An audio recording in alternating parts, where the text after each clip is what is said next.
On va parler de santé et d'une révolution dans la médecine actuelle, dans la santé. Et j'ai eu le plaisir de recevoir aujourd'hui Monsieur Christian Drapeau. Bonjour à vous. Bonjour. Vous êtes chercheur et vous allez nous parler de cellules souches. C'est ça. Alors, il paraît que c'est une révolution. Je vous ai même entendu dire dans un sujet que c'est une explosion dans le domaine de la médecine. C'est une explosion dans le domaine de la médecine. Si on regarde, par exemple, si on va sur, par exemple, les banques de données des Instituts nationaux de la santé aux États-Unis et qu'on fait simplement une recherche avec le mot cellules souches, on va voir comme ça, depuis environ les 5 dernières années, près de 100 000 publications qui sont sorties. C'est un domaine, probablement, de ce que j'ai vu, des plus prolifiques en sciences. Oui. Et alors, en quoi est-ce une révolution? C'est parce que quand on parle de santé, on parle de changer ou de modifier le fonctionnement d'un organe, on compense avec des hormones synthétiques, c'est un peu comme si on force le corps à modifier certains de ses aspects de fonctionnement. Et là, on découvre en fait qu'il y a des cellules dans notre corps qui ont la capacité de simplement aller vers un organe, de réparer l'organe et de renouveler l'organe. Ce qu'on sait depuis toujours, on sait que la cellule est l'unité du corps, en fait.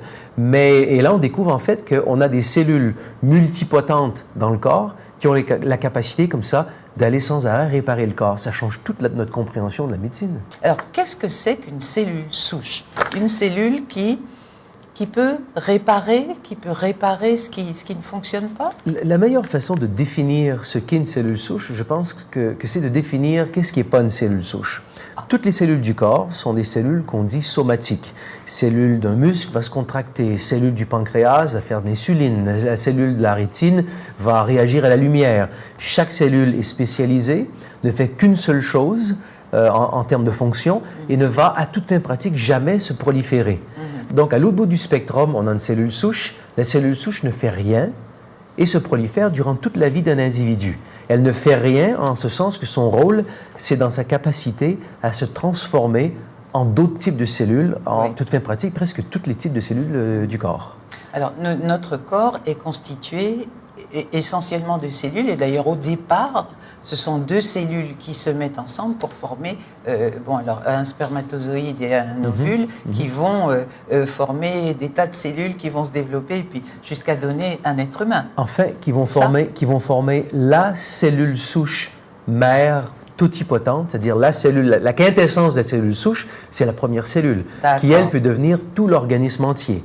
Et au fur et à mesure où le fœtus se développe, disons que les cellules se spécialisent et perdent cette aptitude à devenir tout, sauf une population relativement faible de cellules dans la moelle osseuse qui, elle, demeure comme banque de cellules un peu multipotentes pendant la vie d'un individu. La multipotence, ça signifie qu'elles ont plusieurs possibilités, plusieurs pouvoirs.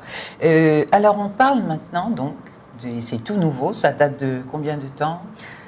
C'est des questions délicates parce que, en fait, ça date de 1998, quand pour la première fois, on est arrivé à faire croître en laboratoire des cellules souches embryonnaires humaines. Oui. Mais le concept de la cellule souche est connu depuis les années 60. Oui. Donc, ce qui est vraiment nouveau, c'est notre capacité à faire croître en laboratoire des cellules souches humaines et de là, appliquer ce pouvoir des cellules souches à la santé humaine. C'est ça qui est vraiment le nouveau dans tout le domaine. C'est ça la révolution. Ça avait été interdit, je crois, la loi avait interdit. Expliquez-nous ça, parce que je ne comprends pas très bien. Ce qu'on avait interdit, en fait, c'est les recherches ou l'utilisation de cellules souches embryonnaires. Et non pas cellules souches adultes. Et là, il y a une différence importante. Cellules souches embryonnaires sont des cellules souches qu'on extrait d'un embryon de 8 à 10 jours, qu'on appelle le blastocyste. Le futur fœtus. Voilà. Oui. Et donc, c'est des fœtus, des cellules qui étaient le plus souvent, en fait, à toute fin pratique toujours, qui étaient un peu rescapées, si je peux dire, de la fertilisation in vitro. Donc, il y a des embryons comme ça qui sont congelés. Quand une famille a terminé ses projets de développement familial, donc les fœtus restent congelés. Et il y a un moment donné où il faut les éliminer, sinon les congélateurs sont pleins d'embryons. Oui. Donc, on les jette simplement au lavabo, on les jette à la poubelle, ou bien des chercheurs viennent et les utilisent. C'est ce que vous avez fait, vous? Non, nous, on n'utilise que les cellules souches adultes, c'est-à-dire les cellules souches présentes dans le corps d'un individu. Et à ce niveau-là, il n'y a jamais eu aucune controverse. La controverse a été dans l'amalgame, c'est-à-dire que la population, et souvent les journalistes, ne sachant pas qu'il y avait une différence entre les deux, on a pris les problèmes d'éthique avec l'utilisation d'un embryon humain, parce qu'on peut comprendre comment l'utilisation d'embryons humains peut amener au marché d'embryons humains. On voit où ça peut mener. Donc c'est là que les législations, c'est là qu'on a fait l'arrêt, si je peux dire.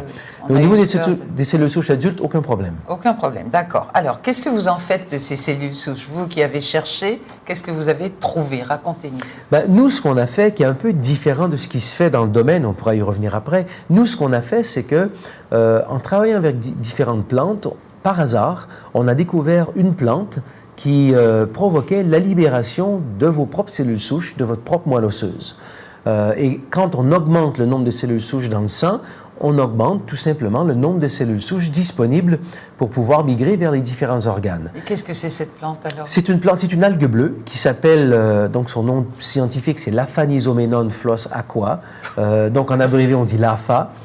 C'est une algue, j'ai commencé à travailler avec cette algue-là en 1994 pour une compagnie qui vendait donc ce produit-là comme produit de santé aux États-Unis. Et vous travaillez dans un laboratoire En fait, au début, j'étais chercheur à l'Institut neurologique de Montréal sur la mémoire, sur l'épilepsie. Et comme ce composé, cette plante avait aussi des effets au niveau de la concentration, donc cette compagnie m'a engagé pour faire les recherches. J'avais pas moi de laboratoire, on a développé un laboratoire, mais j'ai surtout travaillé avec des laboratoires externes. Donc toutes les recherches ont été faites dans des laboratoires externes. D'accord. Alors cette plante, cette algue bleue... Cette algue bleue... C'est par hasard que... c'est par hasard. J'ai été engagé par cette entreprise pour faire les recherches et les législations aux États-Unis, comme en France et ailleurs, obligeaient les corporations à avoir des données scientifiques pour faire des allégations. Donc c'est de là que c'est parti. Et en observant tout ce que les gens rapportaient comme bienfaits, c'était assez étrange de voir qu'on avait des bienfaits qui touchaient à peu près toutes les fonctions du corps humain, tous les aspects physiologiques du corps humain. Alors, comment une seule plante peut aider les muscles, le foie, le pancréas, la vision, la mémoire, le système nerveux, le cœur, le foie? Comment une plante peut en arriver à toucher tous ces organes? Donc, et on avait des cas vraiment indéniables. Donc, comment expliquer ça? On n'avait pas idée jusqu'à, vers 2000, les premières observations que des cellules souches de la moelle osseuse avaient la capacité de se transformer en cellules du cœur, en cellules du foie, en cellules du cerveau. Donc de là, nous, ce qu'on s'est dit, c'est que si cellules souches de la moelle osseuse peuvent devenir des cellules du cœur, du foie et du cerveau, pourquoi pas de la peau, du pancréas, de la rétine et d'autres choses? Ce serait étonnant qu'elles seraient limitées qu'à ça. Et donc, ça a été le début de nos recherches sur l'effet de cette plante sur les cellules souches. Je reviens un petit peu en arrière. La thérapie cellulaire est utilisée essentiellement pour les maladies cardiaques, le cancer de la peau et le diabète. Là, il s'agit de cellules souches. Ça n'a aucun rapport avec l'algue bleue dont vous nous parlez. Les traitements au niveau des cellules souches vont bien au-delà du cœur, du cancer de la peau et du diabète. Mais c'est de ça dont on parlait, en fait, en termes d'emphase de ce qui se fait en France. Mais ça touche beaucoup plus que ça. C'est une autre approche. C'est l'approche plus traditionnelle qui consiste à extraire des cellules souches d'une source, qui peut être le cordon ombilical, qui peut être... mais la plus courante aujourd'hui, ce sont les tissus adipeux ou votre propre sang. On extrait ces cellules, on en fait la prolifération, donc on tourne, je ne sais pas, on extrait 100 000 cellules, on les tourne en 12 millions, et ensuite on les réinjecte dans le sang ou dans le tissu en question, donc dans le cœur, ce qui est de plus en plus populaire et efficace, c'est de l'injecter directement dans la zone affectée du cœur. Ou dans le sang. Plusieurs groupes à l'international font simplement augmenter le nombre de cellules souches en circulation. Donc, c'est un peu l'emphase, le focus de ce qui se fait en termes de cellules souches. Nous, ce qu'on fait, on augmente le nombre de cellules souches, non pas à travers une injection, mais à travers des composés dont on a pu documenter leur effet en termes de mobilisation ou libération des cellules souches de la moelle osseuse. Alors, je n'ai pas compris votre phrase. Ce que d'autres équipes font, dans un environnement clinique, d'un point de vue conventionnel, c'est qu'on extrait des cellules souches d'une source et on les réinjecte dans le sang. Oui. Donc, à la fin, ce qu'on a accompli, c'est une augmentation du nombre de cellules souches dans le sang. Nous, on augmente le nombre de cellules souches dans le sang, non pas à travers une injection, mais à travers la libération naturelle de vos propres cellules souches de la moelle osseuse, qui est un phénomène tout à fait naturel. Oui. Et alors, on peut soigner n'importe quelle maladie, n'importe quelle affection avec ce système? Je vais prendre votre question et je vais la retourner parce que on regarde souvent les problèmes de santé ou la santé sous l'angle des maladies. Mais si on regarde ça sous l'angle de la santé, la première question, c'est quel est le rôle naturel des cellules souches dans le corps, puisqu'elles sont là. Qu'est-ce qu'elles font? Et ce qu'on découvre en fait, c'est que les cellules souches, à tous les jours, migrent vers les organes, vers les tissus et font le réparage, le maintien des organes et tissus. S'il y a un problème majeur, arrêt cardiaque, par exemple, infarctus du myocarde, le cœur va provoquer avant tout une libération des cellules souches de la moelle osseuse, va ensuite appeler les cellules souches à migrer vers le cœur, et lorsqu'elles vont vers le cœur, elles vont réparer le cœur. C'est pour ça que quelqu'un, le jour de l'infarctus, est sur le lit de mort, et 3 mois après, la personne peut jouer au golf. C'est pas une santé parfaite, mais il y a eu quand même une amélioration entre les deux. C'est une récupération naturelle qui se fait à travers le rôle des cellules souches. Donc, ce qu'on fait, en fait, c'est qu'en augmentant le nombre de cellules souches dans le sang, on augmente ce phénomène naturel. Donc, qui peut avoir des impacts sur différentes maladies, mais de dire, est-ce qu'on va guérir certaines maladies, on tombe assez facilement un petit peu dans des allégations qui ne sont pas encore complètement prouvées. Mais on peut voir d'un point de vue population qu'on a une promesse avec ce qu'on voit au niveau des cellules souches qui est sans doute, je pense, le plus grand développement de l'histoire de la médecine. Mais on est encore dans le développement. Mais je pense que c'est vers ça qu'on s'en va. Alors parlez-nous de cette algue bleue. Vous la trouvez où, quand, comment? C'est une algue qui pousse à l'état naturel dans un lac en Oregon. Oh, uniquement là? Non, c'est une algue qui pousse dans plusieurs lacs à travers le monde. Le problème, c'est que c'est une algue qui pousse rarement, sinon jamais, en tant que monoculture. Et elle pousse toujours avec d'autres algues qui sont souvent des algues indésirables, impropres à la consommation. Donc, c'est le seul lac, ou dans des quantités qui ne permettent pas vraiment d'en faire une récolte massive. Donc, c'est le seul lac connu aujourd'hui où on peut en faire une récolte massive. Il y a un autre lac, par exemple, le lac Winnipeg au Canada, où on retrouve cette algue-là en monoculture. Mais dans un lac qui fait quelque chose comme 300 km de long, 120 km de large, donc aussitôt qu'il y a un peu de vent, on peut avoir des vagues des fois de 3-4 mètres de haut. Donc, c'est impossible d'en faire la récolte. La récolte ne se fait que lorsque l'eau est calme.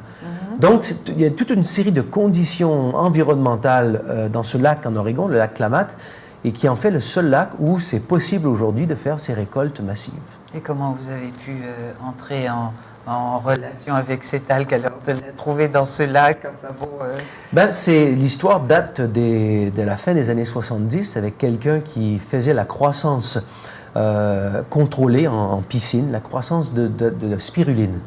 Oui, et un jour, il a été, son site de croissance ressemblait à un vaisseau spatial. Et donc, il y a un sénateur qui est un ancien astronaute qui avait été invité à visiter l'endroit.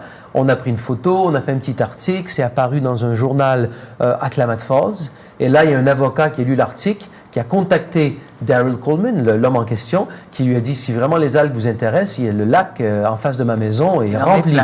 Et il lui a dit, bon, envoyez-moi quelques échantillons. Il lui a envoyé 4 gros barils de 200 litres d'algues. Quand Daryl Coleman a reçu ça, c'était, lui, 2 mois de récolte dans ces petites piscines. Ouais. Il faut que j'aille voir ce lac. Il est allé voir le lac et là, il a vu la quantité. C'est un lac qui fait à peu près 30 km de long sur 8 km de large. Et l'estimé, c'est que pendant les périodes de récolte, donc de juin à novembre à peu près, pendant les périodes de récolte, on a en moyenne à peu près 7000 tonnes d'algues qui est comme ça dans le lac. On a cherché à voir s'il y en avait dans d'autres lacs, sur d'autres continents. Plusieurs lacs à travers le monde contiennent l'algue, mais pas dans des conditions qui permettent d'en faire la récolte. Sinon, c'est une algue connue. C'est une algue qu'on a vue dans plusieurs lacs. On ne peut pas la cultiver? Plusieurs groupes ont essayé. Oui. Aucun groupe n'a eu du succès. Un seul groupe a eu du succès en Oregon. Et ils ont développé un produit comme ça à mettre sur le marché. Le produit a été là pendant 1 mois ou 2. Aussitôt que la demande a augmenté, la capacité n'y est pas. C'est une algue, on n'en est pas arrivé à faire une croissance de masse de façon contrôlée. Quand je dis on, plusieurs groupes ont essayé. Oui. C'est une algue qui est très difficile à faire croître en laboratoire. Alors racontez-nous ce que vous en faites de cette algue. Eh bien, on la récolte. Si je reviens à l'hypothèse de base qu'on avait, notre hypothèse était, et si les cellules souches de la moelle osseuse, on se retourne en 2000, si les cellules souches de la moelle osseuse vraiment constituaient le système naturel de réparation du corps humain. Et là, au fil des années, on en est arrivé à la découverte qu'effectivement, c'est le cas. C'est le thème d'un livre que j'ai publié qui s'appelle « Le pouvoir insoupçonné des cellules souches », les cellules souches du corps humain. Vous l'avez apporté, non? Je ne l'ai pas avec moi ici, peut-être... Le dimanche... Le dimanche, il y sera. Voilà. On en aura des les gens copies. pourront se le procurer. C'est ça. Ouais. Et puis... J'ai l'impression qu'on va quand même nous l'apporter, là. Donc, c'est un livre quand même avec 400 références scientifiques. C'est une thèse très, très solide. C'est ce que les cellules souches font dans le corps humain. Et donc, nous, notre hypothèse, c'était, et si AFA, cette plante, cette algue bleue, supporte, soutient, stimule la libération des cellules souches de la moelle osseuse, et peut-être que ça peut expliquer comment ce produit peut en arriver à avoir tant de bienfaits sur la santé humaine. Donc et on a découvert qu'effectivement, c'est ce que cette plante fait. Donc, ça a été un petit peu nos recherches. Alors, le voilà, ce fameux livre, Christian Drapeau, « Le pouvoir insoupçonné des cellules souches » aux éditions de l'Homme. Alors, est-ce qu'on le voit correctement? Voilà, merci beaucoup, Sidney. Christian Drapeau, Le pouvoir insoupçonné des cellules souches. Et on pourra le trouver dimanche. On le trouve dans les librairies? Il est dans les librairies. J'ai oublié le nom. Il y a une librairie ici je pense, assez connue en Martinique. On m'a assuré que le livre serait à la librairie aussi, parce qu'on a aussi un nombre limité. Je pense que ce n'est pas la peine que je donne le nom de la librairie assez connue. Tout le monde la connaît. Christian Drapeau a obtenu un diplôme en neurophysiologie de l'Université McGill de Montréal en 1987, ainsi qu'une maîtrise du département de neurologie et de neurochirurgie. Bon, vous êtes bardé de diplômes, quoi, c'est ça, hein, en quelque sorte. Dans le domaine des cellules souches, ce qui est intéressant, c'est que c'est tellement nouveau qu'on ne peut pas étudier en cellules souches. Tous ceux qui font des travaux en cellules souches viennent d'un autre domaine et tous par un moyen ou un autre, une raison ou une autre, se sont mis à s'intéresser aux cellules souches. C'est un domaine assez éclectique et intéressant. D'accord. Donc vous nous disiez, il ne s'agit pas de guérir une maladie, dire j'ai mal là et je vais faire ci, la petite algue bleue va me soulager. Il s'agit de voir la santé d'une autre manière. Écoutez, c'est sûr que la grande majorité des gens s'intéressent le plus souvent à la santé lorsqu'on l'a perdue. Donc, ça nous entraîne, d'un point de vue de société, à avoir un langage qui est presque toujours sous l'angle de la maladie. Et ce que j'aimerais amener comme nouvelle discussion, c'est qu'en découvrant le rôle naturel des cellules souches dans le corps, pour la première fois, on a vraiment une plateforme pour parler de santé.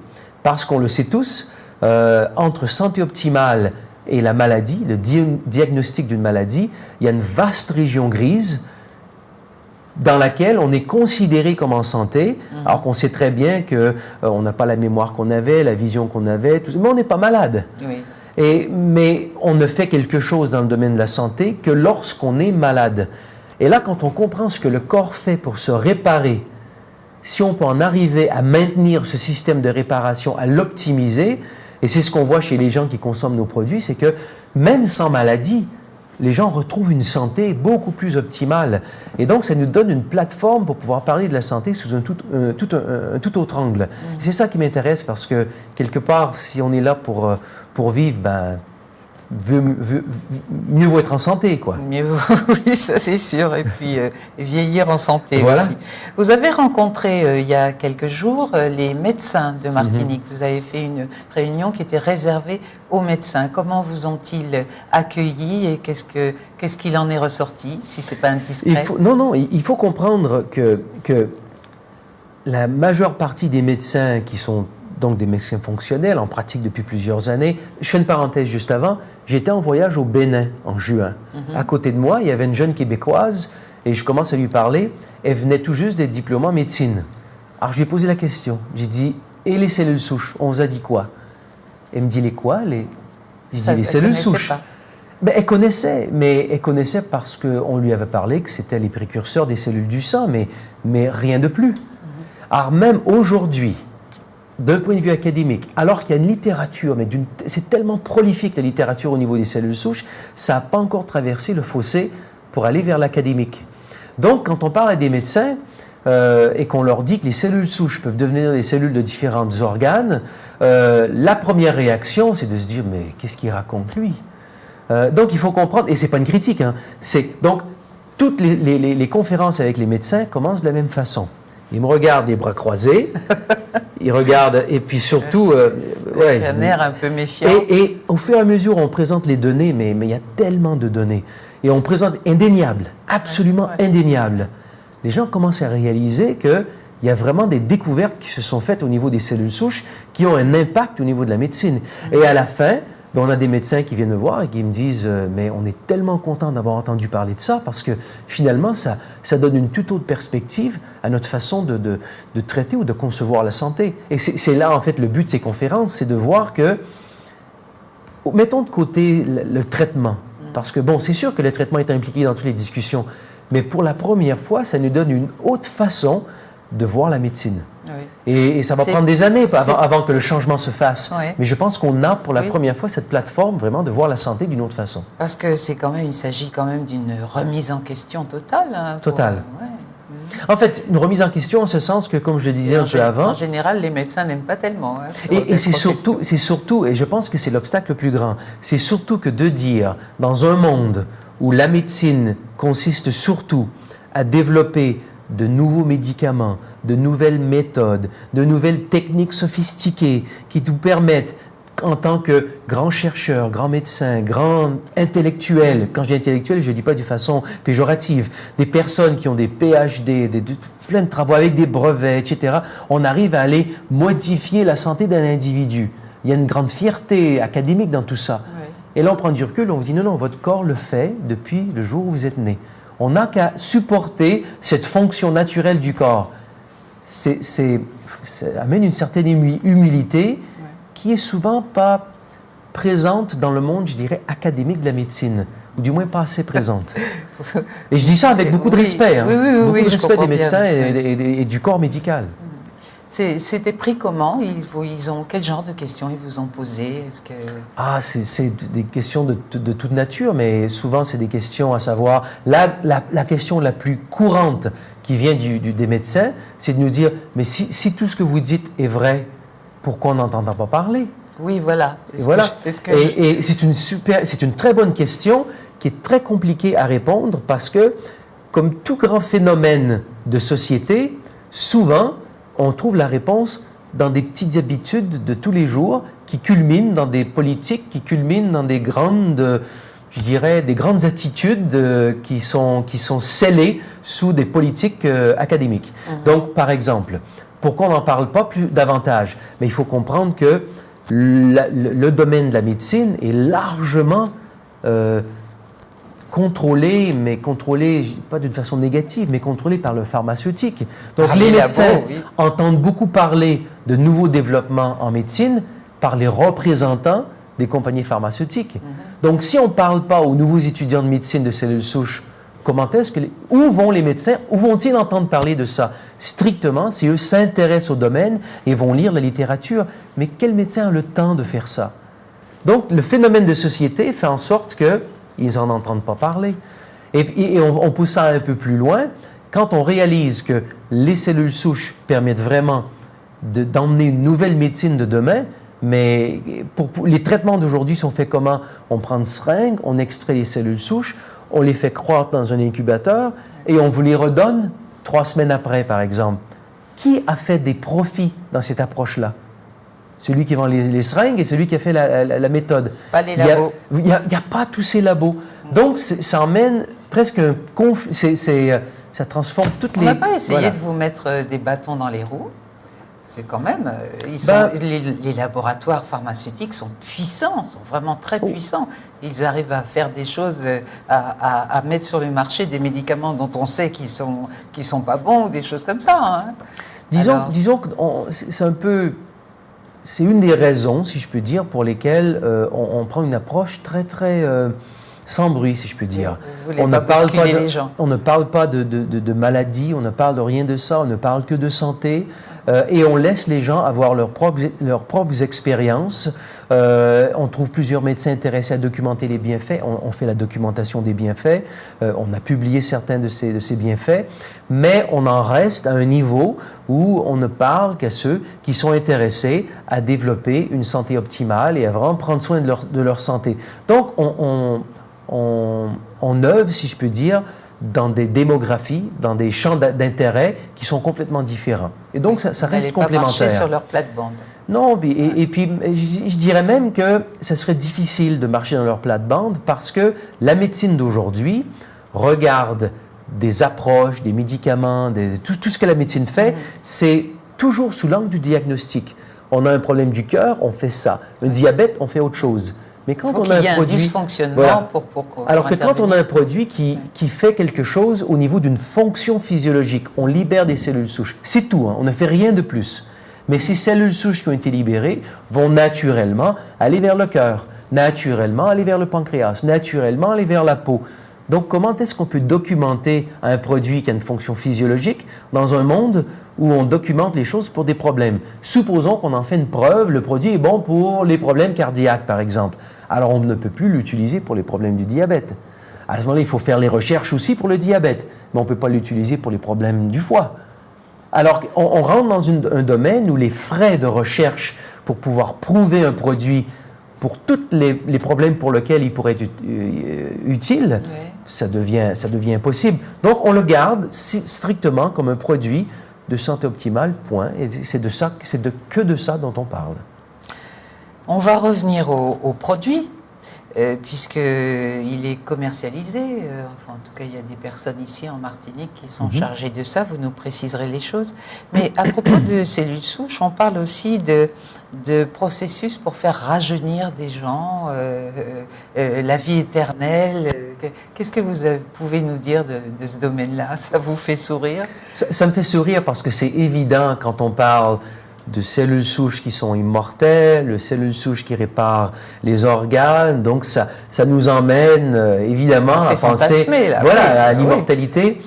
Malheureusement, je vais vous ramener à un terrain plus probablement pragmatique. C'est irrémédiable. Disons que je parlerai plus d'un vieillissement en santé. Oui. Je ne pense pas qu'on en arrive à l'immortalité. On va simplement en arriver à ce que le corps continue à se réparer jusqu'à ce que le corps ait atteint un état où il est plus fonctionnel et puis il faut le remplacer. Donc, je dirais plus de vieillir en santé, c'est plus ce à quoi on peut s'attendre avec une approche comme celle-là. Mais ce qui est important, hein? J'ai fait quelques recherches sur Internet et il paraît qu'il y a des labos privés qui proposent de conserver, de mettre en conservation les cellules souches des individus pour pouvoir les faire rajeunir, et ça coûte 47 000 €. J'ai même vu le prix. Non, c'est du charlatanisme. Non. C'est juste qu'il faut voir qu'est-ce qu'on rattache au mot rajeunir. Oui. Je parlais plus de l'immortalité. Il faut voir que les cellules souches vieillissent aussi dans le corps. Donc, l'efficacité dans la cellule souche d'un enfant, enfin dans le cordon ombilical, par exemple, est différente de la cellule souche de quelqu'un qui a 60, 70 ou 80 ans. Le nombre diminue et leur capacité aussi diminue avec l'âge.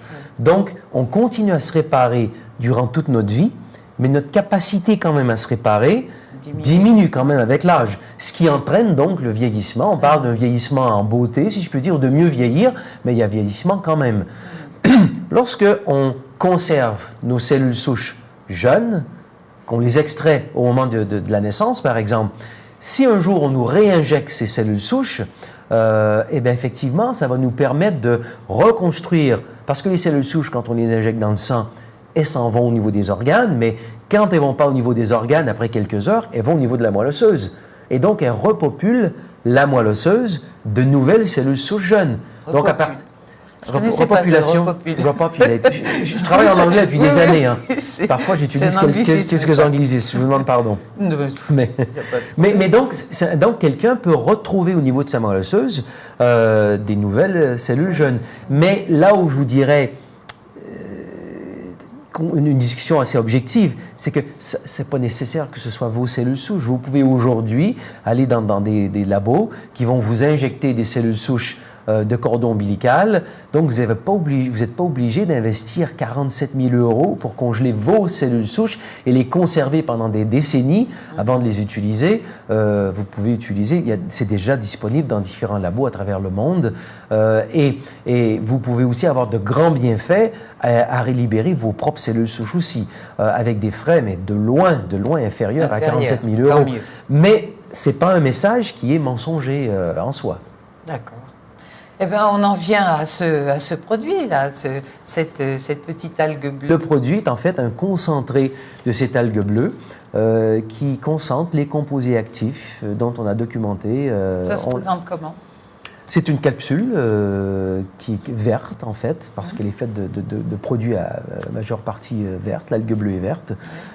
Donc, c'est une capsule, et puis 2 capsules qui est à 1 gramme de ces extraits libèrent environ 3, 4, 5 millions de cellules souches nouvelles qui vont circuler suivant la physiologie normale des cellules souches, c'est-à-dire elles vont circuler entre 6 minutes à 6 heures.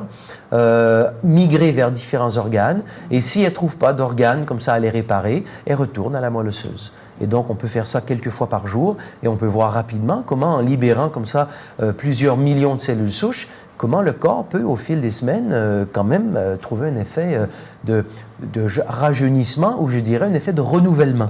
Parce que c'est un phénomène de renouvellement. Ce qu'on a découvert, c'est ça une des plus grandes découvertes, je pense, à mon avis, une des plus grandes découvertes récentes, c'est que quand on observe, par exemple, des femmes qui ont une leucémie, et on injecte, ils reçoivent une transplantation de moelle osseuse d'un homme. Donc, toutes leurs moelles osseuses sont faites de chromosome Y, contiennent le chromosome Y. Donc, au fil des années, si c'est vrai tout ce phénomène-là, on devrait voir au fil des années une augmentation du nombre de cellules de différents tissus qui contiennent le chromosome Y. Donc, quand certaines de ces femmes décèdent et qu'on doit faire une autopsie, des scientifiques se sont dit, allons voir ces banques de tissus et comptons le nombre de cellules qui contiennent le chromosome Y.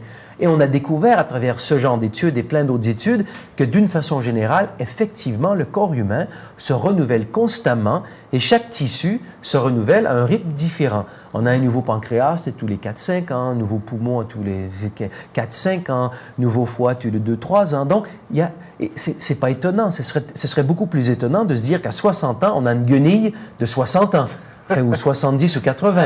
Non, sinon, ça ne tiendrait pas le coup. Donc, on a ce renouvellement constant. Ça tombe tellement plus sous le sens de voir qu'on a ça. Et ça vient des cellules souches. Donc, ce qu'on fait, c'est qu'on essaie de supporter ce processus de réparation quotidien du corps humain. C'est ça, je pense, la plus grande découverte. On se répare sans arrêt à tous les jours de notre vie. Si on peut aider ce processus, ce serait la meilleure chose qu'on puisse faire pour la santé. C'est la meilleure chose. C'est la meilleure chose.